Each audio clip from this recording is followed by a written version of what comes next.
नमस्कार मंडळी, श्री स्वामी समर्थ. स्वागत आहे तुमचं माझ्या यूट्यूब चॅनलवरती.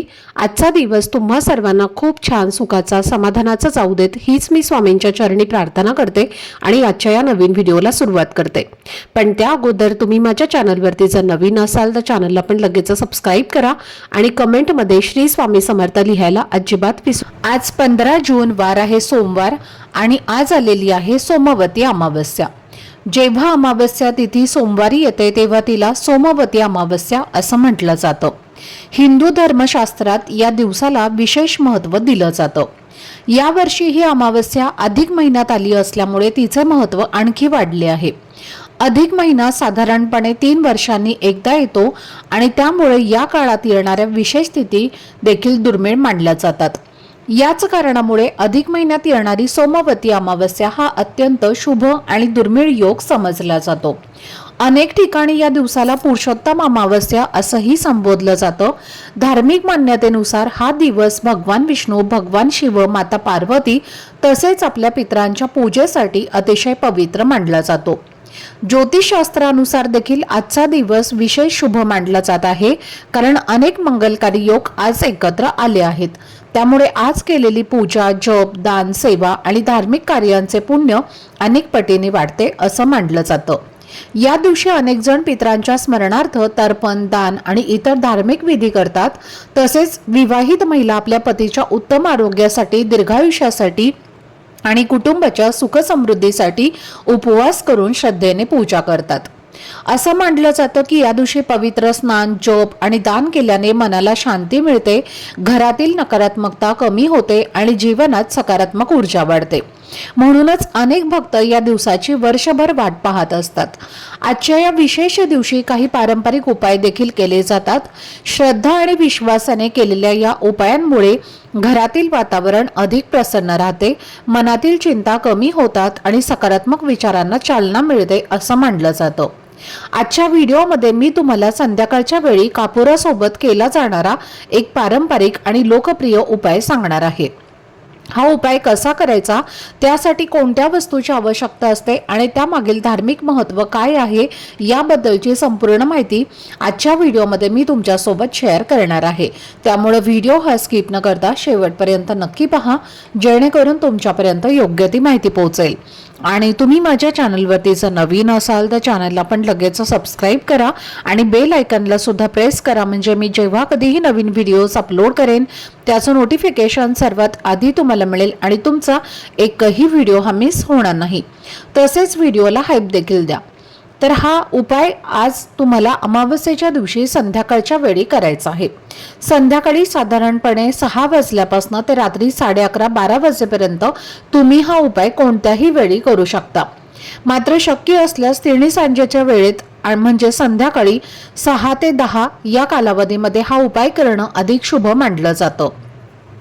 या वेळेला वातावरणात एक वेगळीच सात्विकता आणि शांतता असते, त्यामुळे श्रद्धेने केलेली पूजा आणि उपाय अधिक मनापासून करता येतात. मी आज तुमच्यासोबत जो उपाय शेअर करणार आहे तर तो अतिशय साधा, सात्विक आणि अनेक वर्षांपासून परंपरेमध्ये केला जाणारा उपाय आहे. धार्मिक मान्यतेनुसार अशा उपायांमुळे घरातील वातावरण अधिक प्रसन्न आणि सकारात्मक बनते. मनातील नकारात्मक विचार कमी होतात आणि घरात शांततेचे वातावरण निर्माण होण्यास मदत होते. आपल्या परंपरेनुसार प्रत्येक अमावस्येला पितरांचं स्मरण करणं हे अत्यंत महत्त्वाचं मानलं जातं.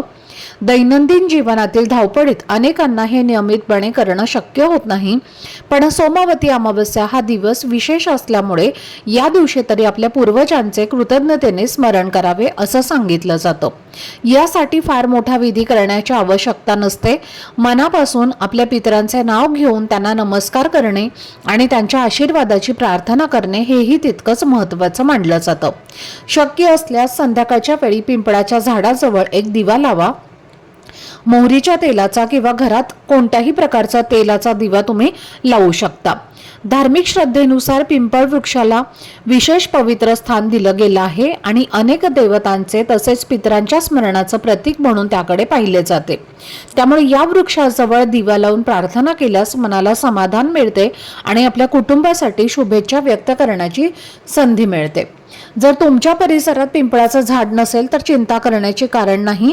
तुम्ही आपल्या घरातच दक्षिण दिशेकडे तोंड करून हा दिवा लावू शकता आणि श्रद्धेने प्रार्थना करू शकता।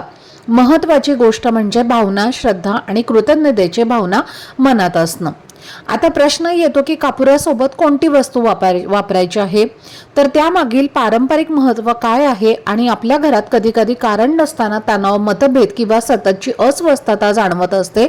अशा वेळी अनेक लोक धार्मिक श्रद्धेने कापुराचा उपाय करत असतात।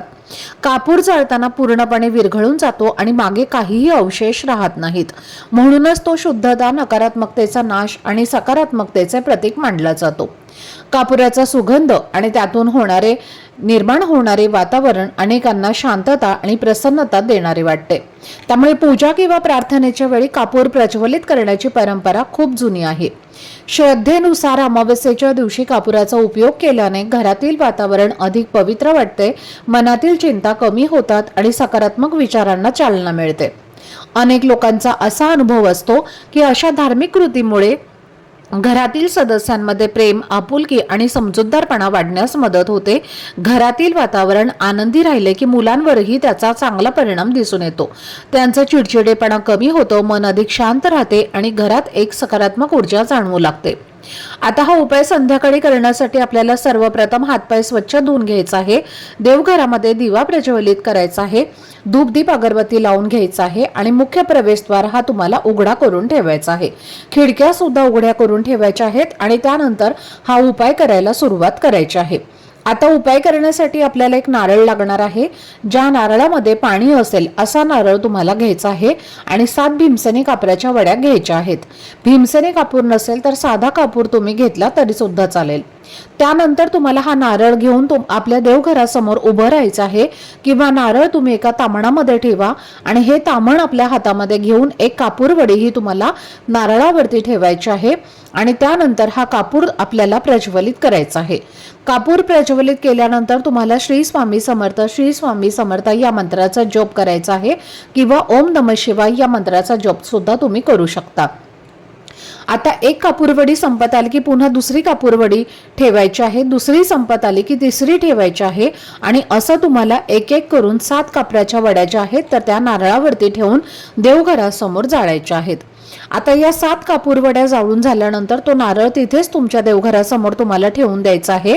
जर नारळाला तडा गेला म्हणजेच नारळ जर फुटला तर समजून घ्यायचं आहे की आपल्या घरामध्ये काहीतरी दोष किंवा नकारात्मकता होती आणि ती नारळाने शोषून घेतलेली आहे आणि आपल्या घरातले सर्व दोष जे आहेत तर ते नाहीसे झालेले आहेत। मग तो नारळ जर तुटला आणि म्हणजे त्याला जर तडा गेला तर तो तुम्हाला दुसऱ्या दिवशी निर्माल्यामध्ये टाकून द्यायचा आहे किंवा एखादा खड्डा करून त्याच्यामध्ये तुम्हाला तो पुरून टाकायचा आहे। पण तो नारळ तुम्हाला खायचा नाही आणि जर नारळ व्यवस्थित राहिला तर तसाच एखाद्या पिशवीमध्ये बांधून ठेवा आणि पुढच्या अमावस्येला पुन्हा त्यावरती तुम्हाला कर्पूर होम करायचा आहे।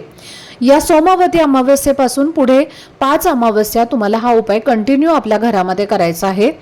तर पहा, उपाय हा जेव्हा तुम्ही तुमच्या घरामध्ये करता, हा कर्पूर होम जेव्हा तुम्ही तुमच्या घरामध्ये करता तेव्हा सर्व देवी देवतांची कृपा जी आहे तर ती आपल्याला प्राप्त होते। जेव्हा आपण असा कर्पूर होम आपल्या घरात करतो तेव्हा घरातील प्रखर पितृदोष, काल सर्पदोष तसेच वास्तुदोष यांचा प्रभाव हा सुद्धा कमी होतो। आपल्या शास्त्रामध्ये सांगितल्याप्रमाणे कर्पूर होम करताना नारळावरती कापूर जाळला जातो आणि नारळातील पाणी हे गंगेसारखं पवित्र मानलं जातं आणि या होमामुळे हरिद्वाराच्या ब्रह्मकुंडावर यज्ञ केल्या इतकेच पुण्य जे आहे तर ते आपल्याला प्राप्त होत असते। आणि म्हणून हा कर्पूर होम साधा सुद्धा होम नाही तर आपल्या आयुष्यातील असणारी गरिबी, दरिद्रता, इडापिडा दूर करण्यासाठी खूप जास्त प्रभावी मानला जातो। त्याचबरोबर पहा, धनाची देवी म्हणजेच माता लक्ष्मीला कापराचा सुगंध हा खूप जास्त प्रिय आहे आणि जेव्हा आपण आपल्या घरामध्ये असा कर्पूर होम करतो तेव्हा घरातील आर्थिक अडचणी ज्या आहेत तर त्या सुद्धा दूर होतात आणि आपल्या संपत्तीमध्ये वाढ होत असते। आता फक्त हा कर्पूर होम करताना तुम्हाला एक गोष्ट ध्यानामध्ये ठेवायची आहे. नारळाची शेंडी जी असते तर ते देवांकडे येईल अशा पद्धतीने नारळ हा हातामध्ये पकडायचा आहे आणि त्यावरती तुम्हाला एक एक कापूरवडी जी आहे तर ती प्रज्वलित करायची आहे.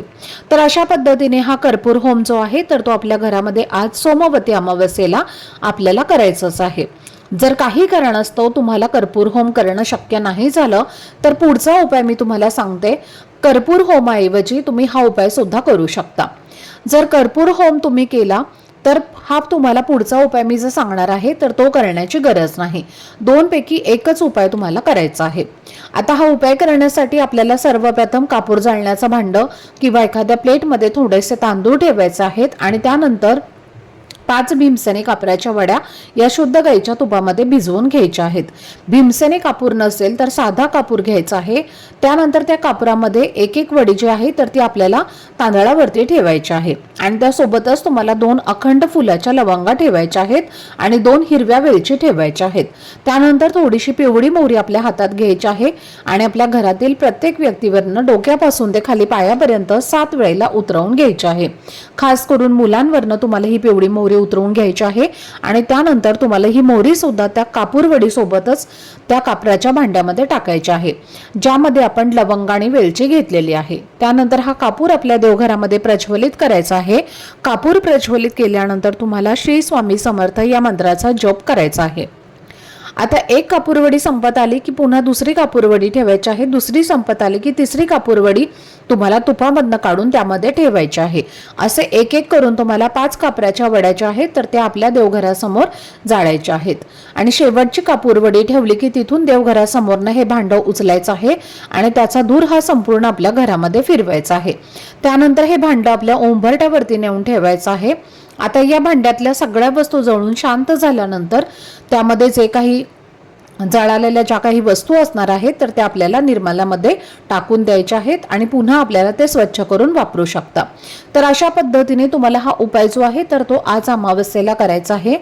कर्पूर होम केला तर हा उपाय तुम्ही नाही केला तरीही चालेल आणि जर शक्य असेल तर दोन्ही उपाय तुम्ही करू शकता किंवा 2 पैकी एक उपाय केला तरी सुद्धा चालेल. दोन्ही उपाय अत्यंत प्रभावी आहेत, सात्विक आहेत आणि हे उपाय केल्याने घरातील अनेक समस्या, अडचणी, संकट जे आहेत तर ती दूर होतात आणि तुमची सर्व अडकलेली कामं सुद्धा पूर्ण होतात आणि आपल्या कुटुंबाची भरभरून प्रगती होते. त्याचबरोबर आता सगळ्यात महत्त्वाची गोष्ट म्हणजे सोमवती अमावस्येला 33 दिव्यांचं दीपदान आपल्याला करायचं असतं. जर अधिक महिन्यामध्ये तुम्ही अजूनही एकदा सुद्धा 33 दिव्यांचं दीपदान केलं नसेल तर आज सोमवती अमावस्येला हे दीपदान तुम्ही नक्की करा. 33 दिव्यांचं केलं तर अतिशय उत्तम. कणकेचे दिवे बनवा 33 आणि त्यामध्ये आपल्याला एक जोडवाट टाकायचे आहे आणि हे दिवे तुम्हाला प्रज्वलित करायचे आहेत आणि हे आपल्या देवघरासमोर दिव्यांचं तुम्हाला दीपदान करायचं आहे किंवा तुमच्या घराजवळ एखादं मंदिर असेल, नदी असेल तर तिथे जाऊन सुद्धा तुम्ही हे दीपदान करू शकता. तर पहा, अधिक महिन्यामध्ये किंवा अमावस्येच्या दिवशी दीपदान केल्याने 100 पटीने आपल्याला फळ मिळतं. म्हणून दीपदान हे तुम्हाला करायचंच आहे. 33 दिव्यांचं दीपदान करणं शक्य नाही झालं तर 5 दिवे प्रज्वलित करा आणि एक दिवा देवघरामध्ये लावा, दुसरा दिवा दक्षिण दिशेला आपल्या घरामध्ये लावा, तिसरा दिवा आपल्या घरामध्ये जो पिण्याचं पाणी ठेवलेलं असतं तिथे लावा आणि एक दिवा तुळशीजवळ लावा आणि एक दिवा हा मुख्य प्रवेशद्वारावरती लावा. तर हे 5 दिव्यांचं दीपदान तुम्ही केलं तरी सुद्धा चालेल, पण दीपदान आपल्याला हे करायचंच आहे. जेव्हा आपण दीपदान करतो तेव्हा त्यामुळे ज्ञान, प्रकाश, ऐश्वर्य हे आपल्याला प्राप्त होतं. पद्मपुराणानुसार या अमावस्येला दीपदान केल्याने संपूर्ण यज्ञाचं पुण्य आणि सर्व तीर्थक्षेत्राचं फळ मिळतं. या भूमीवर जर आपण जन्माला आलो आहोत तर दीपदान हे आपल्याला करायचंच आहे. भूमीवर दीपदान केल्याने मनुष्य नरकात जात नाही अशी धार्मिक श्रद्धा आहे आणि आज देवांसमोर दीपदान केल्याने मोक्षाची प्राप्ती होते. तर ही अत्यंत महत्त्वाची माहिती मला तुमच्यापर्यंत शेअर करायची होती. आजचा हा व्हिडिओ जर तुम्हाला आवडला असेल, माहितीपूर्ण वाटला असेल तर व्हिडिओला लाईक करा. चॅनलवरती नवीन असाल तर चॅनलला सबस्क्राईब करा आणि हा व्हिडिओ आपल्या मित्रपरिवारासोबत जास्तीत जास्त शेअर करा.